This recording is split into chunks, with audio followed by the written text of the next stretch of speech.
And WNBA star Brittney Griner's trial began today in Russia. She is charged with drug smuggling and faces 10 years in prison. Griner arrived in court wearing a Jimi Hendrix T-shirt and shoes with no laces. During the trial, she sat in a defendant's cage with only a plastic bag of cookies and a bottle of water. According to a Russian media outlet, Griner said, quote, "The accusation is clear. Now I don't want to express my opinion, attitude about the charge later." In court today were also 3 U.S. Embassy officials, including Deputy Chief of Mission Elizabeth Rood, who spoke to the media about how Griner is feeling.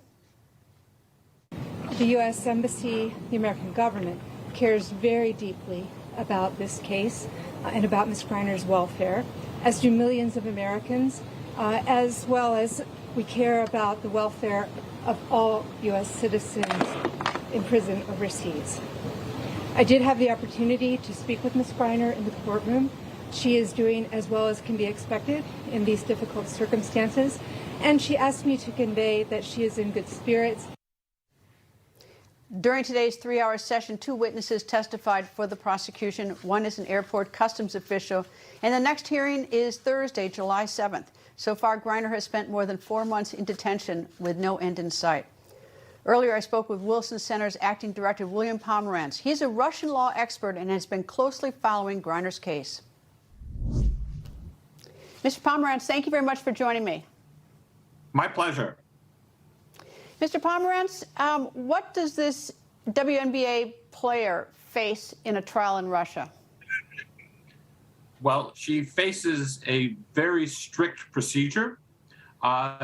It theoretically might be adversarial, but there's not a lot of chances for a very vigorous defense.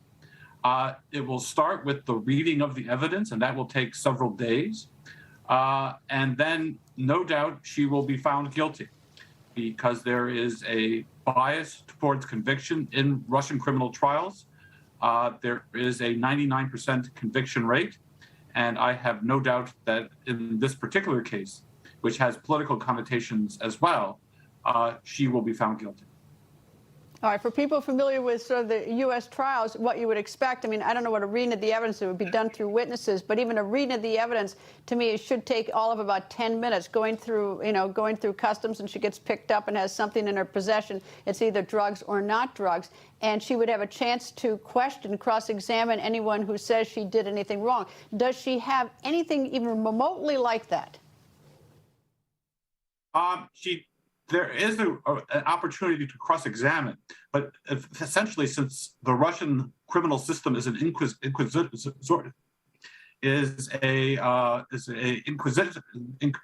based on Inquisition principles, it's the judge that does most of the questioning and not the defense attorneys. So she will not have an opportunity to question the evidence. The trial begins with the reading of the evidence, and that is several volumes of evidence that must be read into the record before any sort of cross-examination will take place.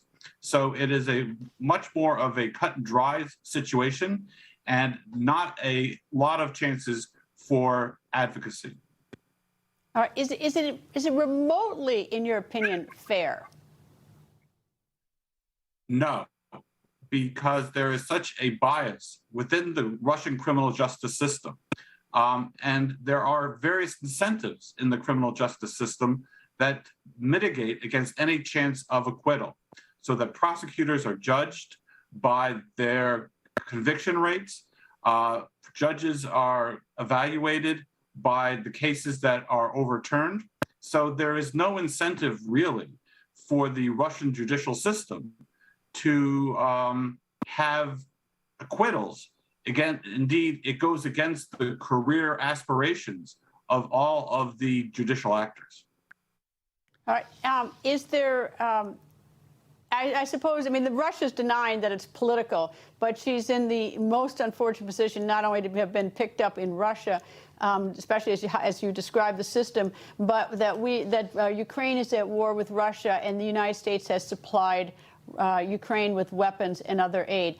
Is that factoring into what you think is going to happen to her?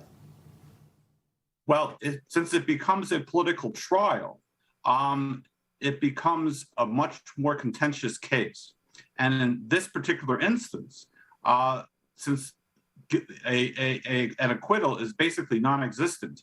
What the Russians are trying to do essentially is to convict Brittney Griner and then negotiate with America and the United States for some sort of prisoner swap. That is the standard rationale for this type of arrest. And there are several people in US prisons who the Russians would want to exchange Brittney for. The United States has not expressed any desire to do a swap. It did one a few months ago, but in this particular instance, there is no consensus or really opinion as to whether the United States will want to deal with Russia vis-a-vis a prisoner swap. Well, she's facing 10 years, and she's already been in custody since February for this. It seems to me if there's going to be a prisoner swap, it's her grave misfortune that this whole procedure takes so profoundly long. I mean, we haven't even gotten really to the trial, and it's not moving forward, and it looks like this is not going to end soon. No, and the lawyer for Brittney said that he thought the trial was going to last 2 to 3 months. And so, Indeed. Russia will not really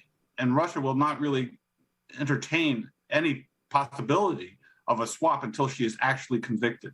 So the negotiations will take place after the trial and after the conviction. Do you have any idea what a woman's prison's like in Russia? Every prison in Russia is a pretty horrible place to be in. Not only are there rigorous prison guards and so forth, but there are rampant diseases within Russian prisons, such as TB and so forth. So that it is a real horrible place to be in. And for Brittney Griner, if she actually is sentenced to 10 years in Russian prison, that will be a severe sentence.